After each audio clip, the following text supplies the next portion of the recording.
Hi everyone, it's Matt Bloomfield at Wycombe Wanderers and you're listening to Wycombe Sound. The Wycombe Wanderers Show. Welcome to the latest edition of the Wycombe Wanderers Show. In the week that Mr. Wycombe, Matt Bloomfield, announced his retirement from professional football on medical grounds. What an absolute legend. I know that word is bandied around a lot, but when you've been with the club since 2003 and been through so much, as Matt Bloomfield has, then yes, we take our hats off to you and salute you, sir. He does join a very elite club of people who have played over 500 times for the club, which if you say it quickly, over 500 times. But yes, your mind does boggle, actually. Think of all of those times that's sort of like coming out the tunnel and whatever. That's a lot of times. On a wet Tuesday night in yes. somewhere a long way away. Up in Morecambe.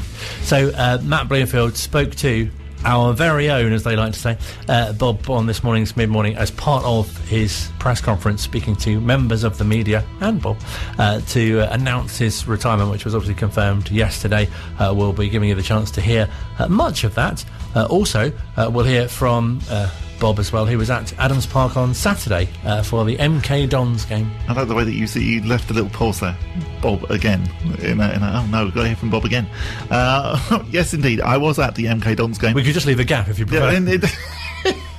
Wouldn't be the same show if we didn't. We will also be hearing from Gareth Ainsworth with his thoughts about events both on and off the pitch in the game against MK Dons, and we'll also hear from Bayo as well. In between all that, we'll catch up with former coach Jim Melvin as well, who worked under, a number of managers, as you'll hear, and now, today, has flown back from the Old Firm derby.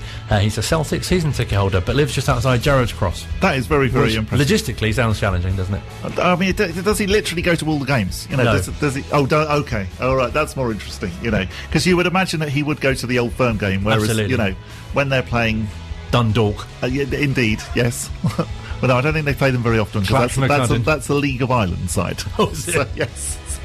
Can we do that out of the podcast? In the what's it called, Europa Conference League? Yes, that or something. But yes, I was more thinking, you know, when they're playing Stenhouse Muir, does he then think, oh yeah, I'm going to go to that? Probably not. But first of all, we must say as well, happy Been with the Shot Day, because it is 4 years since Marcus Bean scored that fantastic goal as we beat Carlisle 4-3 at Adams Park. Where did I get Dundalk from? I thought that was very good. Really? Yeah. That was the first thing that came into my head. That was worrying, wasn't it? Yeah. It's not even Scottish side. You could see them playing Celtic in an early, early European game sort when of July, in July. Yeah, you know, when it seems slightly harsh that you know all of the really small countries then have to play, you know, sort of like some of the bigger teams from other countries. I imagine Jim would go to that game because you reckon? Because if it's in July as well, it'd be quite nice, wouldn't it? Yeah, especially if it's away. Yes.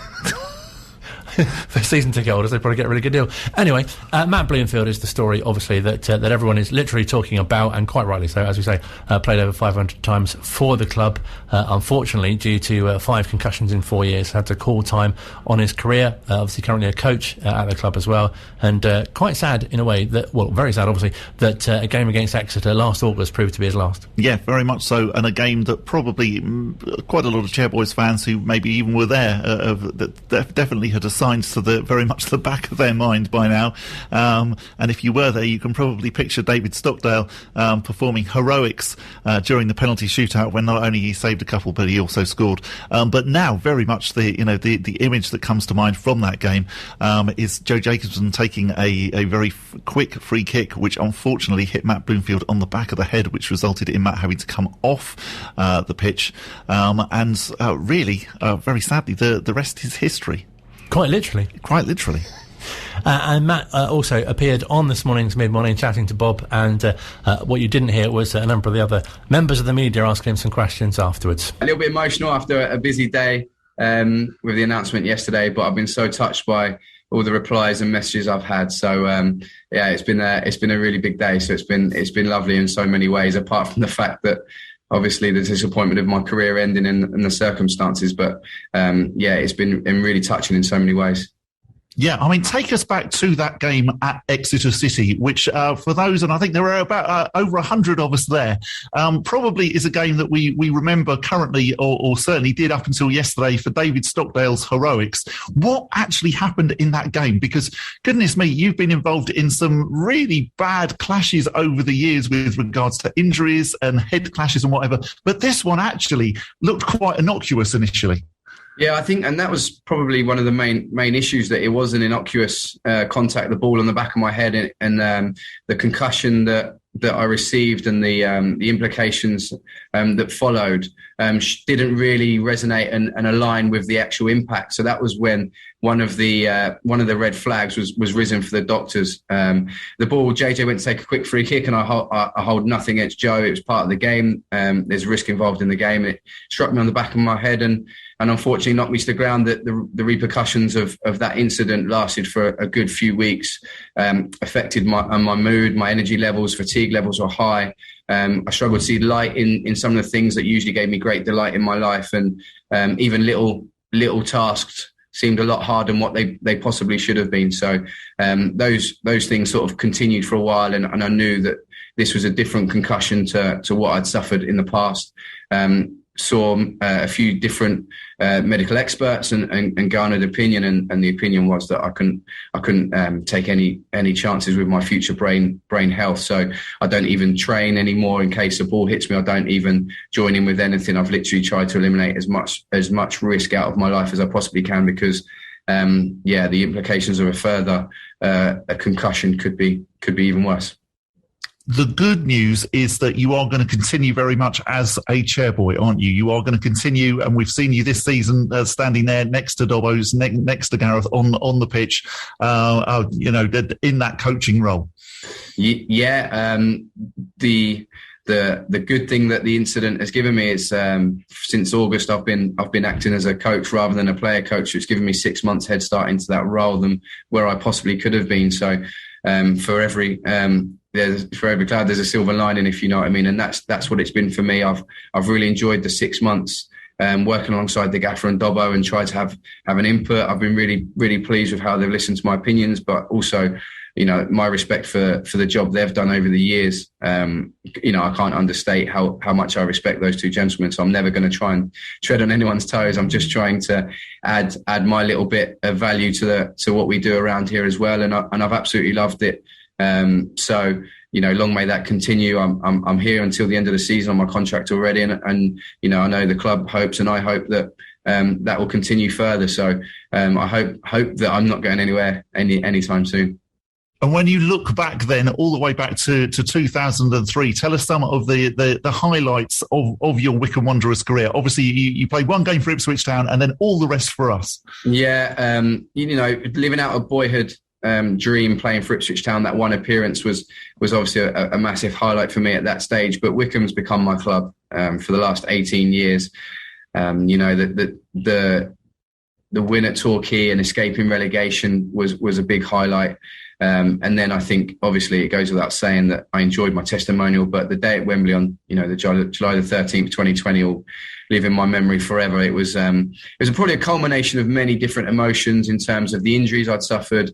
I'd been written off at the club 10 years ago. I'd missed a penalty in the League Two playoffs in 2015, and that all came out of that night at Wembley, and the emotion and the euphoria and the elation of that night will never leave me. What we managed to achieve as a football club and as a group of people to go above and beyond and take this club into the Championship for the first time in its 133-year history was, just stuff dreams are made of. So to captain the club and lift the trophy on the pitch at Wembley was just beyond my wildest dreams, and that will hands down go down as my favourite footballing memory. Fantastic. Well, Matt, on behalf of all Wycombe Wanderers fans who are listening, thank you so much for your service. We are so very grateful for everything that you have done for Wycombe Wanderers over the last 19 years. And we definitely look forward to seeing you still at Adams Park in the future. Thank you very much. Thanks for having me, Bob. Yeah, hello, Matt. How are you? Hi, John. I'm very well, thank you, mate. How are you doing? Are you well? Good. Yeah, good. It's good to catch up with you again. It's obviously it's slightly a shame it's in these circumstances, but I mean, you've got a career to look back on and be proud of. I just wanted to ask you, just first of all, what do you think you're going to miss most? I'm going to miss the changing room, being in with the boys every day, the camaraderie, that feeling at 5 to 3 when you're going out with your teammates, shoulder to shoulder, going out to battle with 11 other lads, and the be all and end all is the result. I'm going to miss that real camaraderie and togetherness that we've created in the changing room here, and the feeling that we're going out to battle against them and we want to win more than they do. And that's what I'm going to miss. The everyday training, I really miss the training in terms of trying to be better every day and trying to drag every last little bit of potential out of my body and out of my career. And I miss that drive of having to be the best I can possibly be every day. So that's how I've lived for the last 21 and a half years since I've left school, and I do miss that. But at the same time, it's about transferring that drive into being the best coach I can possibly be and trying to create a future for myself at this club and create a better future for my wife and my girls. And that's what I'm going to try and put all my energies into now. Yeah, great. And what about just in the future? I mean, would you like to be Wycombe Wanderers manager one day? You're trying to put words in my mouth there. I like it, John. I would love to continue my journey at this football club. That's for sure. I love coaching. I love trying to be a leader. As a captain, I love having the responsibility of being a leader out on the pitch. And I've certainly enjoyed doing that as a coach alongside the gaffer and Dobbo. And so first and foremost, my focus is on creating a future for myself and my family by coaching and being the best possible coach I can be. Never say never. I'd love to be a manager one day, and I'm really hopeful that opportunity may present itself at some point. But first and foremost, I'm here as a coach, and I'm here to help the gaffer and Dobbo and try and help this football club keep moving forward. Great. And just one other sort of main sort of topic that sort of comes to mind from the retirement. Sorry for not giving you a headline there, by the way, John. I should have. Good stuff. Was just about with the head injuries and that obviously you want to hopefully help maybe with the PFA with initiatives about head injuries and concussions and things like that in the future. How important is that to you as on a kind of more serious sort of side? No, John, it's so serious. I'm really passionate about trying to help because there's risk attached to anything in life, and there's risk in football, and we can't take that risk away in terms of I'm not going to sit here and say there shouldn't be any heading. What I would like to do is to have more money dedicated to research, so players know if they have a head injury exactly where they stand instead of in terms of their future brain health.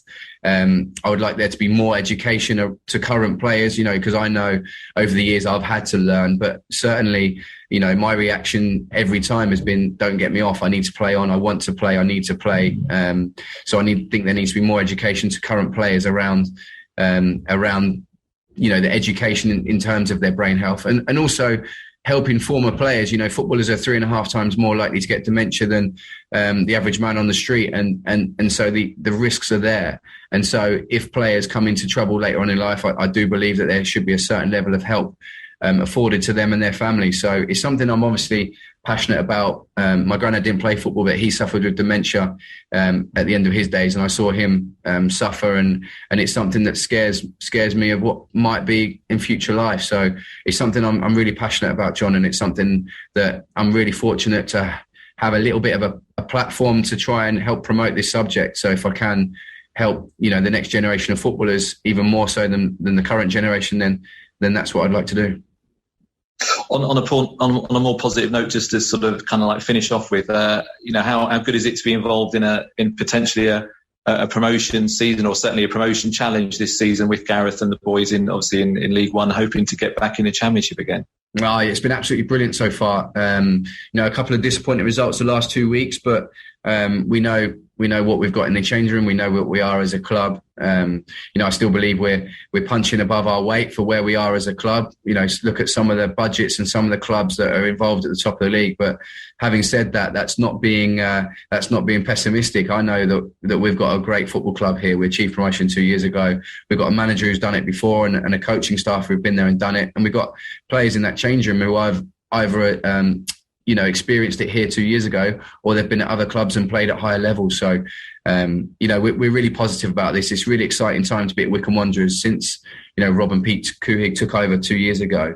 the club's gone from strength to strength, and as owners, they've been incredibly supportive for me, and also, you know, the lads in the change room and the club as a whole, and we're developing all the time. So it's a really exciting time to A, be involved at Wycombe Wanderers, and B, be involved in this season, because, you know, we've got 17 games to go and 3 months of the season, which will go by in a flash. So we have to make sure we savour every moment and make sure that every day and every match matters, because at the end of the season, all those little moments add up and give you your end result. So I'm really looking forward to getting our teeth stuck into the last 17 games. Brilliant, Matt. Thanks very much. And no worries. Thanks for having me, John. Lovely to see you, mate. Thanks a lot. Cheers, mate. Cheers. Take care now. Hi, Alex, mate. Are you all right? Yeah, not bad. Thank you. Just to ask about the last year, I know the incident happened when you got hit with the ball last season. What has that last few months been like? How have you been trying to come back? Or did you know pretty early on you wouldn't be able to continue playing? So I haven't tried to come back at all. I've not trained once since that incident at Exeter, just because we needed to explore every avenue because of the repercussions of that incident, and because how I felt and how the delayed or the effects were ongoing, if you know what I mean. I knew that this was different to the other concussions. So we had to explore every opinion and every advice we could get before I made that decision to go into, you know, a couple of times I tried to start exercise and then I didn't feel right, so I had to stop. You know, I was doing things like, you know, reading with my girls, and I wasn't present. I wasn't, you know, I was struggling to see the light and everything. So it was a tough time. I knew this was different, and I knew that, you know, the effects were different and more severe. So we went down all the routes, we explored everything, and that's how we've got to this point, nearly 6 months later of announcing the retirement. I've known for a little while that it was kind of coming, but, you know, it's one thing knowing it's possibly happening and another thing to actually do it. So the last 24 hours have been, quite emotional. It's been quite a big moment for me because, as you know, I've loved my career. I've cherished every moment of it, and I've elongated it as much as I possibly can. So, at no point was there ever a comeback trail as such, because I was never in a position where I was given any shed of light that may be a possibility. Thank you. And then I know you said the doctor said you had to protect your future brain health and you didn't try to come back, but did they say what might happen if you carried on? I think because of the results of the last one and how serious it was, and, you know, still now I forget the odd word when I'm just not, you know, it gets really frustrating, and being out on the training pitch, people are kicking balls around, and I'm really kind of quite nervous around that sort of scenario. So there's ongoing things that I'm dealing with. My balance isn't great either. If I go on little rides with the girls, and then I'm struggling as well. So there's ongoing things. And I just think that for personally, you know, it doesn't even bear thinking about what might. I think that's when one of the doctors said to me, you know, under his watch, he can't let me step back out on a pitch because of the damage I've already done and the effects of the last one. He doesn't even dare thinking about what another one may do to me. So I've never had it, you know, this is X, Y, and Z. I think one of the things that I've been frustrated over the last 6 months, and why I really want to help change, is that there's not enough research out there. There needs to be more research. There needs to be more studies done on the brain, because it's one part of the body that there still needs to be more development and more research into. So we have more clarity around what's going on with players, and when they can return to play, how quickly they can return to play. So that's why I'm really passionate about helping people moving forward. Thanks a lot, Matt. Appreciate it. Nice to chat. Cheers, mate. I've seen a few fans talk about retiring your shirt number. For that even to be talked about, you know, within the fan base, what does that mean to you, and how the fans have, you know, reacted? Yeah, I don't think anything can really prepare you for the reaction that I got yesterday. And, you know, the way the supporters, the amount of messages I've got, I've still not had a chance to make sure I've read it. And I've made a deal with myself that I'm going to read every single message I can possibly find to reply to people and say thank you. And if I don't, then I apologise in advance. But, you know, to even someone suggest that you might retire a number or something in that breath is just so touching. You know, I've been here.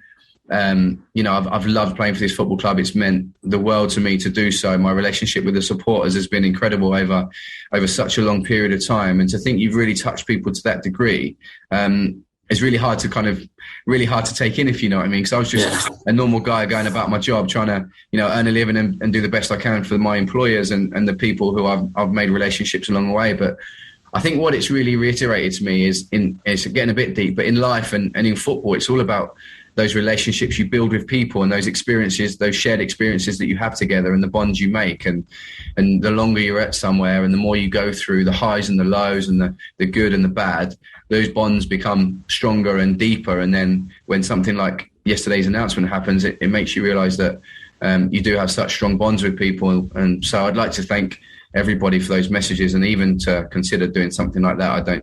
I didn't expect it, but yeah, thank you very much for everyone's kind thoughts. Really nice to hear from Matt, and obviously interesting some suggestions. There's been talk of a statue, there's been retiring the shirt, there's I'm sure all sorts of fitting tributes. Yeah, there's going to be a special tribute on Good Friday when we're home to Plymouth Argyle, but I think what's really nice is that obviously we haven't got a game unfortunately this weekend, but we are home of course to Shrewsbury depending on how you say it, on Tuesday night, and I'm pretty sure that Matt will get a fantastic reception whenever he comes out onto the pitch, even if it's not sort of like an official thing.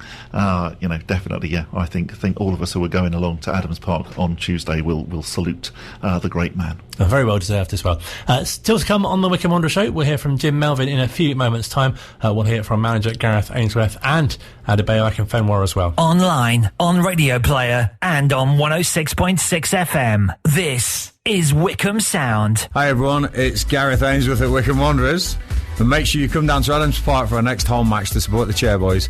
Get your tickets now from tickets.wwfc.com, and we'd love to see you there. It's the Wycombe Wanderers show with Colin and Bob. We will be reflecting on the game against MK Dons, hearing from Gareth Ainsworth and also Adebayo Akinfenwa later on in the show. That was a very good bit. Thank you. Sometimes you think, it goes really well, doesn't it? Yeah, it does, yes. But normally, around this time on the Wycombe Wanderers show, we get to chat from somebody from the Wycombe Wanderers Ex-Player Association, with big thanks to Alan Hutchison and JDT. And this week... Thank you very much. That was quite a small thank you, wasn't it? Thank you. Sorry. That was a big thank you. We've been catching up with former coach Jim Melvin, who, of course, worked under a number of managers during his time at the club. Here's how he first got started with them. I was coaching at Flacco Heath, and I always also wanted to do my badges. I'd packed up playing about a season before, which probably came as a surprise to people who thought I'd packed up about 5 seasons before that. Jim Kelman at the time was doing the FA badges, and I don't know if you remember, but Wycombe drew, I think it was Hyde United in the FA Trophy. And I was going to be in Manchester around the same time as they were playing one Tuesday night. And I said to Jim, look, do you want me to have a look at them for you? Because he didn't have MD going up. And he said, yeah. I sent him the report, and he asked me to bring Flacco down to Bisham the week before the game to set up the same way as Hyde did. And believe it or not, we beat Wycombe 1-0. And I think that, memory serves me right, I think that was the result at the Hyde United game as well. And after that, he contacted me and asked if he wanted to redo the reserves in the youth team, asked me if I would join, and that was where it came from. So what was that like, that sort of transition? Because you started, as you say, with the youth team, then up to the reserves, and then the seniors. Well, at the time, if you remember, I mean, Jim, great guy. I've known Jim for a while, and he'd done a fantastic job at Maidenhead as well, if you remember. And he was struggling. The team had gone through a bit of transition, and he asked me if I would join in and help him with the first team, which I was happy to do. And then, of course, there was the terrible result against Met Police, and Jim left the club. And I thought I would be leaving with him, to be honest with you, because that's what normally happens, and that's maybe what should happen. But both him and Ivor, who was the chairman at the time, asked me if I would hang on and work with, God rest him, Johnny Reardon and Paul Franklin, who he'd brought up as well to help coach the team. And then when Martin came in, again, I thought, well, I'll be going now because he'll bring his own staff. But he didn't. He'd obviously been in Nottingham and said, no, let's see how it goes. And that was really it. And Martin wanted everybody involved, and so it went. I mean, it's such a key role, isn't it, to be a coach? And I think many fans, they might see you only perhaps in the dugout with the manager, or they might only see you in a sort of a team group lineup, but they might not have any sort of knowledge of what goes on behind the scenes, even between games or during a game. It must be quite really rewarding for you to have such a key role and to be working with players, especially in those days before they were even full time. Yeah, I mean, it was great. I mean, Martin was very clear. I remember him telling me, listen, pal, I want you to get some players through from the youth team. I'd like to see them, go on to be professionals.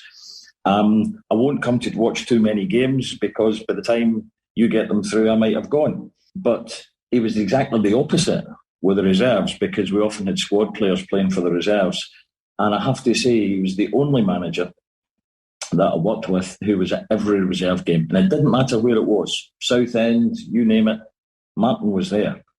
And he would watch the games, and it was great because he would give you an insight, and sometimes that he would give you an insight as to what he thought, which was maybe different to what you had seen. So it was a great learning curve. And I remember him saying to me once we were at Cambridge, and the fad had become that people made notes on the touchline, and I'd followed the fad and I was making notes. And he did say to me, if you can't remember what's happened in 45 minutes, you've got a problem. So as only Martin would. So in that regard, it was a great learning curve. There's no question of that. And watching players develop. In fact, we had the first. I mean, we won a few trophies with the youth team, leagues and cups and stuff. But that wasn't really the point. The point was to try and get somebody through. And of course, the first professional through the youth team was Alex Norman, who Martin picked up and signed the centre forward. I think he had a few first team games. Unfortunately, it didn't work out for him in the end, but he certainly came through the system. I mean, you mentioned Martin. We had Martin on the show. What you must have so many memories, but what were your kind of thoughts and experiences of working alongside him? I've never worked with anybody quite like it. He was a force of nature. He is a force of nature. And the problem was that straight after him, of course, the manager after him, Alan Smith, I would argue, suffered as a direct result of that. But I tell you, one of my overriding memories of Martin is that you always knew who you stood. Whether you liked it, whether you didn't, you knew who you stood. And that's all you can ask for out of somebody, total honesty. But I remember one game, and it still lives with me. We played Coventry in the League Cup, or the Milk Cup, whatever it was called at that time. And we lost, I think, 3-0 up there. And then we brought them back to Wycombe. The boys were all pretty nervous. I think it was on the television as well, if memory serves me right. And Martin called that game exactly as it happened. It was like reading a book. He said, keep it tight for 20. You're 3-0 down. You just have to get one goal. Come in 1-0 up. And that was what we did. Keith Ryan scored. He said, look, just play for the second. Don't worry about the overall score. Play for the second. We got a second, and then a few minutes before the end of full time, we got a third. And he called it exactly the way those Premier League players would be playing. I think Bobby Gould was the manager of Coventry then. Jason scored. He asked Jason to take any direct free kicks around the box, going into extra time when we got the team in the huddle. Jason scored, and I think ultimately we lost in away goals. But I remember sitting in the dressing room after the game, and we were all so disappointed at going out. But Martin had called that game like reading a book, and I thought it was brilliant. And of course, his sense of humour is legendary. I mean, it can be incredibly caustic and funny. And I've seen him, with various players. I know the story about him asking one player if he was religious, and when the lad said, yeah, he had religious beliefs, Martin said to him, he said, well, I suggest you go to some church tomorrow and pray for some ability. So, I mean, it was great to learn from it, and a great character. And yeah, lucky to have worked with him. I mean, I think so many fans as well, don't they, depending on their age, I guess, have particular favourite sort of eras, and they think their era's the best. But to be working with, many of these players that we've had on the show as well, people like Glyn Creaser and Matt Crossley and Keith Ryan and Paul Hyde recently as well, we spoke to, and Keith Scott. It must have been fantastic for you to be coaching them. It was great. I mean, most of my time was spent with obviously working with the reserves and also working with Heidi, who's a great character. But yeah, I mean, it was such a, what's the word I'm looking for? Unique set of people. Scotty, Jason, Martin Blackler, Guts, Gary Smith, Andy Kerr, who I now think's in Singapore, Stuart Cash, all of them. They were just such a great... And everybody got on. There was no cliques, and Martin was very, very, very clear that he just did not have cliques in the dressing room. You were either in it or you weren't. You know, and boys like Simon Stapleton, John, even after he'd gone, with boys like John Williams, if you remember, the Flying Postman, who were just great characters. And that group of people were just very special, which is why I think, you know, we occasionally still get together. You know, boys are all over the place now, but occasionally still get together. Westy, it's just a real pleasure to see them. It's that simple, because it was so unique. And to be involved in, you know, groups that got to Wembley, obviously for the trophy final and the playoff finals, that must have been so special as well. Obviously the day itself, but also the sort of the journey, if you like, of getting there. Yeah, no, listen, it was great. I mean, the first one, I remember we went up to, I think, Northwich Victoria in the quarter-final, and we beat them up there, and with Altrincham in the semi-final, 1-2-1 in the game from being 1-0 down. And we went to Altrincham, and we'd stayed in a certain hotel, I think near Stoke, for the Northwich game.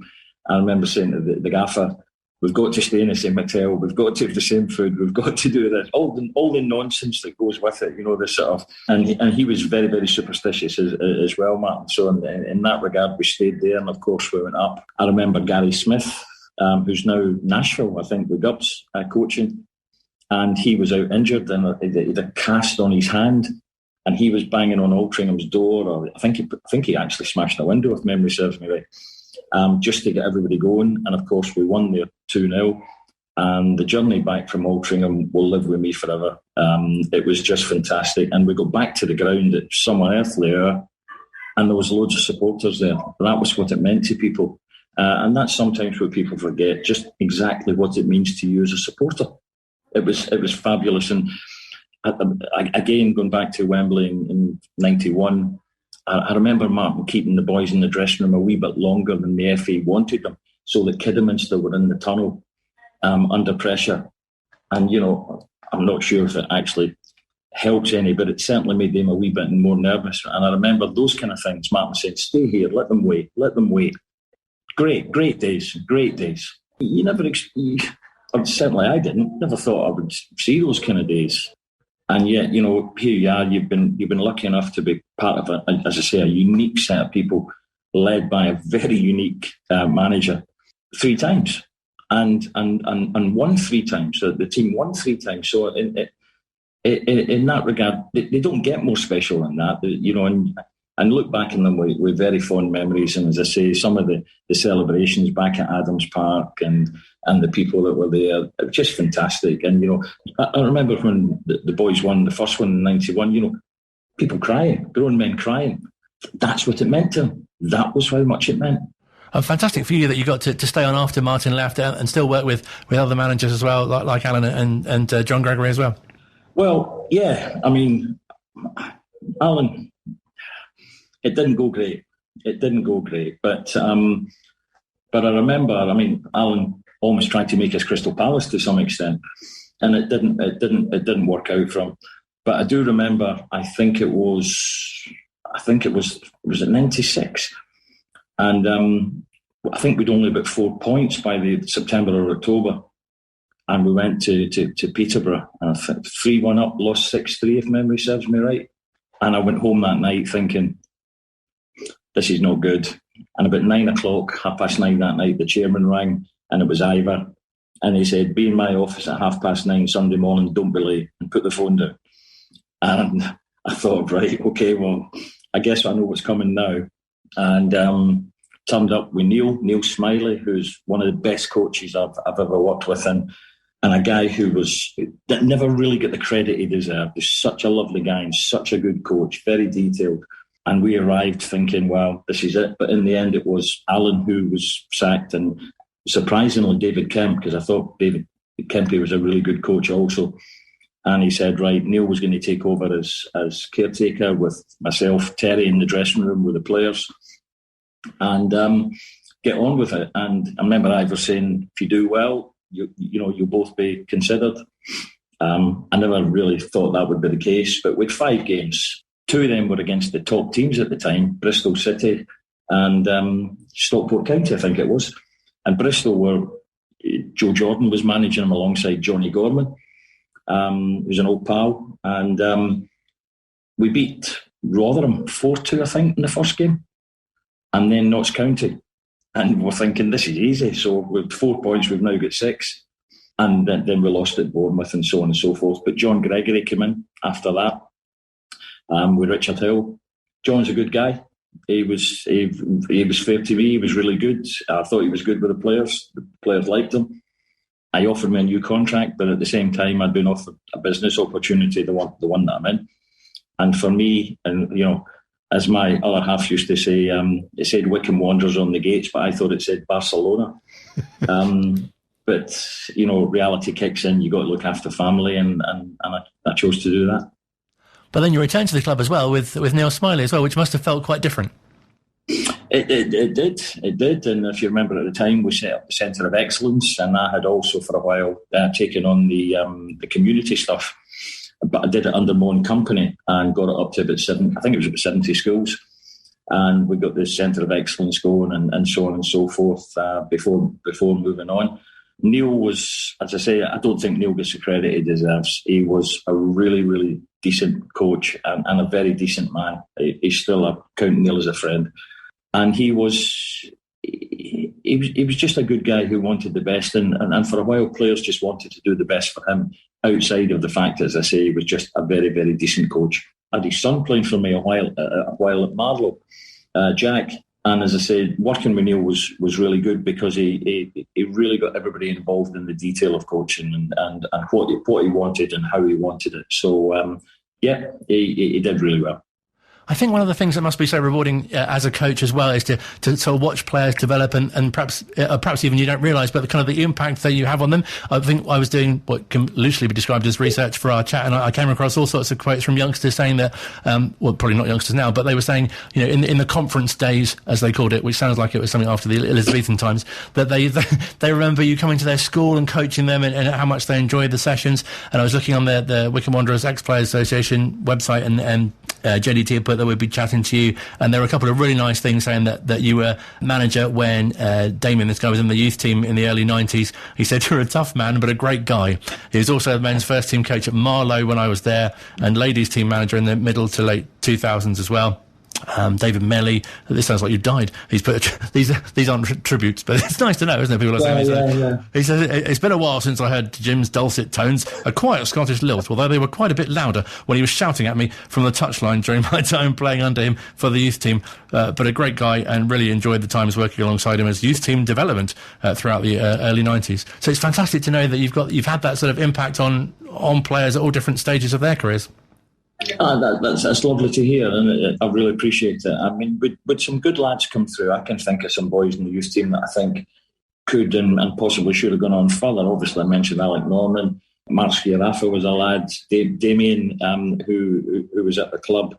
With some good lads come through, and it was good because we had to start locally and work from in to out to try and get players down to the club. And at one point, we used to have trials every summer you could get 300-400 people sometimes coming in for trials, and trying to get that down to a group of people that you wanted to work with. But it was infancy for the youth team, and to be fair, I know finances are a huge part of what people do these days.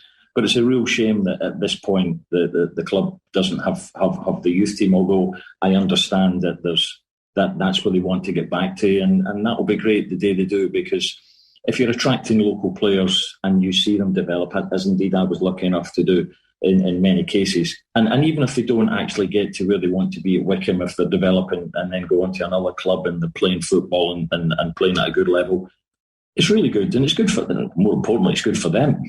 So it'd be nice to see at some point, and as I say, I know there's ambitions to do so, the club getting back to being able to attract local talent, but it is so very costly at this time.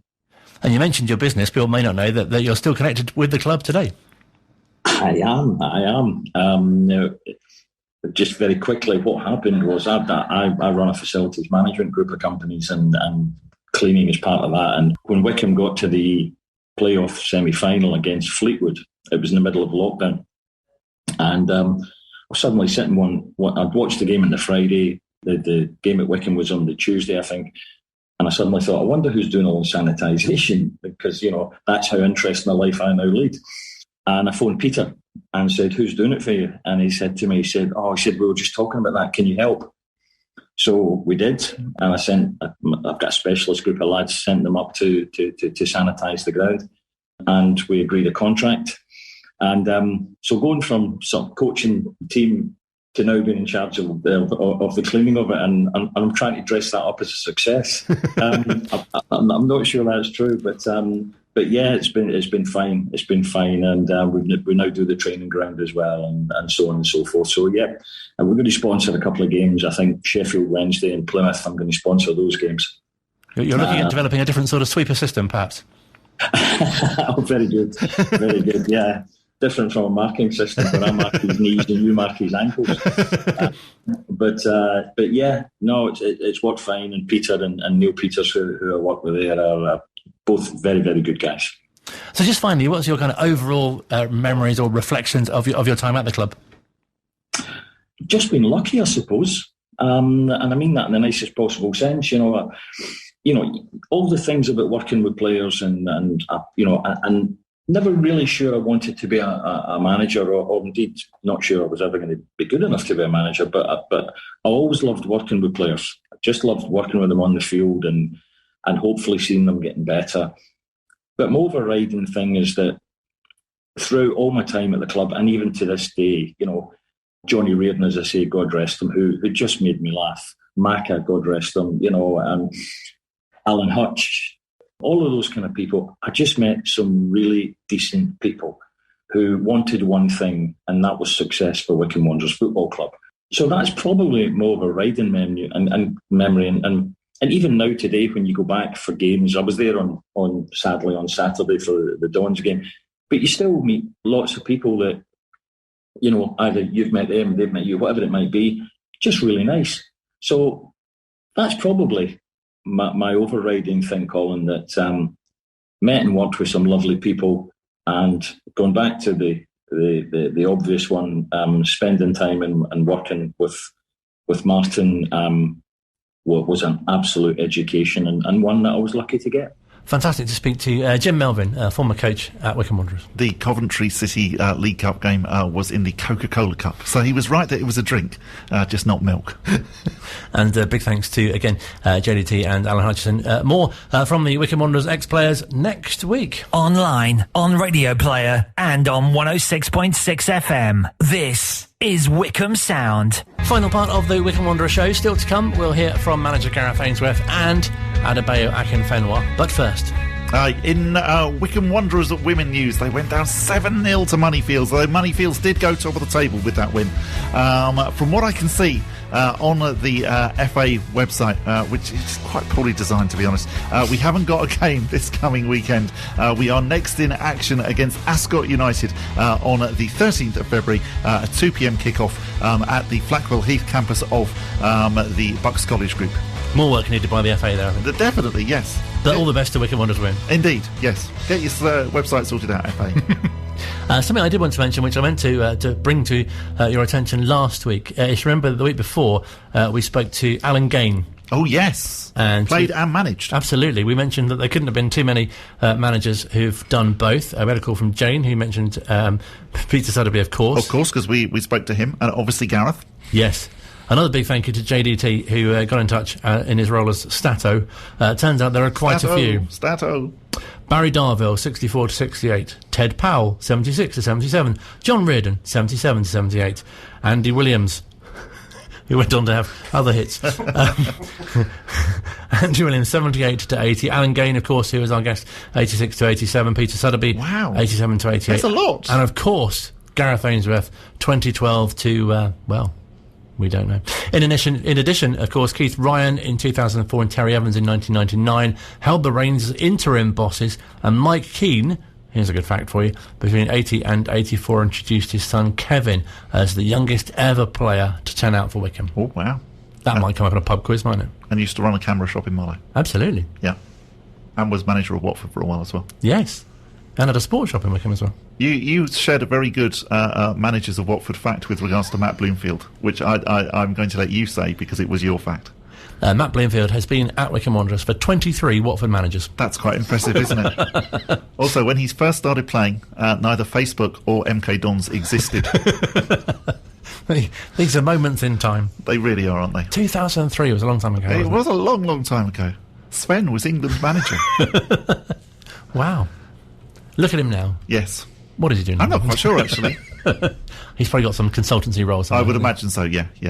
So, in a different order to usual programmes, let's look back on Saturday. Normally at this point we'd be looking ahead to this Saturday. We would, yes. But there's not much to look ahead to. It wasn't the best afternoon for lots of reasons, really. Obviously, I spoke to Gareth, funnily enough, about the particular chant because it had already been heard at the Oxford game. And then again at the Morecambe game. So I asked him last week, what he felt about it, and he completely condemned it and just said, it's something we don't want in football. And then, very disappointingly, obviously, it was heard again on Saturday, even while the team were warming up. Yeah, disappointing that the game had to be halted, in fact, or stopped, as they say in a more modern way. Yes, and genuinely for a little while, Paused. It did look like the Wycombe players were possibly going to walk off. I think we have to give credits to particularly Dean Lewington from MK Dons, who did try and intervene and clearly was gesturing to any of the morons who were on the Valley Terrace, who were sorry, not on the Valley Terrace, who were in the town end, who were chanting it to stop. Which was really good to see that actually MK were taking it seriously as well, and obviously they tweeted as well, condemning it at half-time. But just very, very disappointing. Obviously, a disappointing afternoon all round, really. Because on the pitch as well, it was. Well, there were times I think when Wycombe were in the game. You'd say. Yeah, definitely. I mean, it was one of those games. Gareth said a couple of weeks ago, I think that you'll have 5 games that you'll easily win in a season, 5 games that you'll definitely lose, and this was one of the 36 where it easily could have gone either way. Whoever got the first goal, yes, was possibly going to go on and win it, and sure enough, MK unfortunately did. Gareth did sound a little hoarse after the game, but yes, he did. Was reflecting on it with Phil. Gareth, the Bucks derby, you've come out on the wrong end of another narrow defeat there. Oh, no, we didn't. We lost both, didn't we, in the Bucks derbies this year, but 2-1 nils. MK Dons, credit to them. The players on the pitch were good. They packed the defence out. They defended us really well. Some real solid performances by some of their players, and Scott Twine having a great season, nicked the goal. We didn't react quick enough to the bounce off, and that's the tale of the game. There wasn't many brilliant chances in this game, today, and it's going to be like that, top of the league tables, but it's great to be involved in a 4th versus 5th or whatever it was, and Bucks derby, and like I say, it shows how far we've come, and proud of the boys, proud of the efforts, but I know we've got to work on a little bit of quality, and when we get that ball up there and it comes back out, we've got to settle it better. We've got to be able to play that killer pass, play that pass that will enable us to get a great cross in the box or get us into the opposition box, and we didn't do that today, but MK worked really hard to stop us doing it, so that's the tale of the game, and well done MK. Hopefully we'll be back, and we can we can get some points off the upcoming games. Half-time substitution, quite rare. It is, yeah. Wycombe, Sam Vokes, and a change of shape as well. Was that premeditated, or was that reacting to the game? Because I know Vokes is coming back from COVID. If Sam Vokes had been back from COVID earlier, I think we probably would have started with that shape. I think that would have caused MK more problems. But again, one of those things, hands tied a little bit. He only trained for 10 minutes yesterday after his COVID, and it happens, and it happened to us. Josh Cohen as well being out, and Dominic Gape, some key players out at the moment, and once we get them back, and Vokesy firing again, and I had a really strong bench, and like I say, proud of the squad. I'm sure we're going to be up and around it at the end of the season. Just a little blip at the moment, and the boys are down, but they'll be up rocking again on Monday, Tuesday to hopefully work hard on the next games. Cheltenham, Lincoln, and first of all Shrewsbury. Good games to go into, good games to get back on the horse and start riding fast, and that's what we need to do if we want to keep with this top pack. But there's been some crazy results today as well, 6s and 7s, and a 1-0 seems pretty tame. I think we might go under the radar, but we'll be back. back-to-back defeats and no game next weekend. Is that a good or a bad thing? Because sometimes you just think, well, let's get this one out of the system, but there's no game next Saturday. No, it's good. It gives us plenty of time to reflect and work on this game and have a look, and there's always stuff to work on. Yeah, I'm frustrated. There's a few little bits I want to work on. I don't want to give it away too much because people will be saying, oh, they've worked on that. So leave it to me and my staff, who I'm very proud of, and we'll be back on the winning trail pretty soon, I'm sure. The game was disrupted because of chanting from the away end, and the game was stopped momentarily, and you spoke to the ref, and Dean Lewington spoke to Adebayo Akinfenwa and then gestured to the fans, and the MK Dons had to do a tweet at half-time. What was your take on it all? My take was there's a chant going around at the moment which is below the line of acceptability. You know, there's banter and there's a little bit of stick that people give each other, but just drop below the line of being acceptable. I think the referee was aware of that. That's why he stopped the game. I went over to speak to him, and I think protection of the players is very, very important, and standards. Listen, I'm not perfect by any means. I'm not saying I am. I've made mistakes in my life, but you seem to make that mistake and then you learn and you don't do it again. This seems to be happening and again, and it's really disappointing. I'm hoping that us keep reporting these things will get reacted on, because there's no place for this stuff in football, you know, whether it's racist, homophobic or just derogatory chants. I think they're out of order. Like I say, I know there's a people will be saying, oh, whatever, you know, there's a line, and I think, you know, you slightly drop below that, you've got to have a look at yourself. But listen, Liam Manning's apologised and he doesn't need to, and Pete Winkelman apologised, he doesn't need to.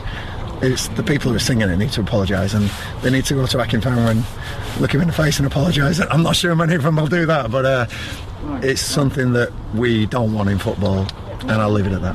Really interesting to get the thoughts of the manager, and Adebayo Akinfenwa spoke to Bianca from Sky Sports after the game as well. Bayo, it's disappointing on... Yeah, listen, for some reason this chance come about. I think I first heard of it 2 games ago, so I think we played Oxford here. Heard it. I think they started saying about the gaffer, then my name, and then Corey got left. Then Morecambe, he reported it, and then today. And look, for me, and people who know me, follow me, look, I can take jokes. I'm all for the entertainment. I can take jokes. I can take bants. If my kids were here, and there's kids here, if my kids were here, and that was what it was like, look, where has this come from? Where is this trend come from? And the reason why I went up there and started to say, look, you can come out, was for those that can't put this on their shoulders. Look, people I don't know, I've always said this, if I don't know you, how can you can't affect me, but there's going to be individuals out there that they would feel some type of way, and what I wanted to happen now was for it to get nipped in the bud. Look, it's not a trend, it's not funny, like the words they're saying, the chants they're saying, there's no bands to it, there's no, like we went away to Ipswich a couple weeks back and we went back and forth and it was bants, and there was I didn't mind going back and forth with them, and it was some entertainment. This is not. So for me, what I want to come out of this is nip it in the bud. And some people be like, oh, listen, it's a joke, and you know, if you know me, I can take a joke. I mean, that's not a joke. So let's please nip that in the bud. Whatever the authorities need to do, shut it down, and we'll keep it moving. Players can take stick, they can take the banter, but there is a line, and that was absolutely crossed today, wasn't it?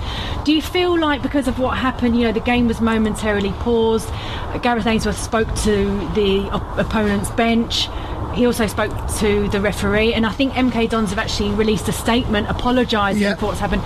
Do you feel like that'll be the end of it now? Listen, for me, the chairman came up to me, the manager came up to me and said that's not what they stand for. I said thank you. You know what I'm saying? Took big of them to say that. Look, as long as whatever it comes out and it doesn't happen again, then I can handle this on my shoulders. I keep saying that. As long as no next player has to be hearing this when there's kids in there, it can be put to rest and be shut down as long as it don't happen again. So for me, anybody that knows me knows I'll take it on my shoulders out here, but they've crossed the line. Enough's enough. We spoke on it. As long as it don't happen again, I'm good. credit to Pete Winkleman and the MK Dons staff, I think, for saying to Bayo and Gareth and apologising. Complete credit to Bayo, it has to be said, for hanging about for a good half an hour, if not longer, after the game, signing interviews. I'm sure all he really wanted to do after that experience was probably go into the dressing room and then just get away from the ground. But no, as always, after games at Wycombe Wanderers, there's so many kids wanting to speak to him to get his autograph. And he still did all of that on Saturday, which was great. Couple of other things from the first half as well that I thought were really good, and it's nice to actually be able to put a positive spin on this game, because you will have heard so many negatives about it. First of all, the minute's applause for Richard Bignell, which was absolutely fantastically observed, not only by the Chairboys fans but also by those from MK Dons.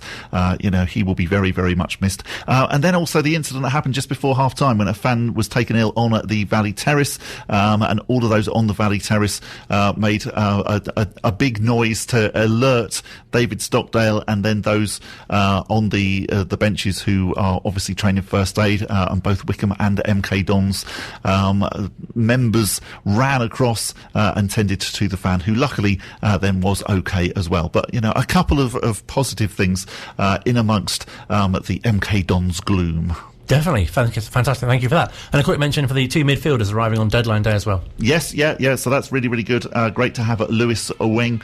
Very pleased to have him on the Wanderers team. Looking forward to seeing him. And of course, we've also made a loan signing as well.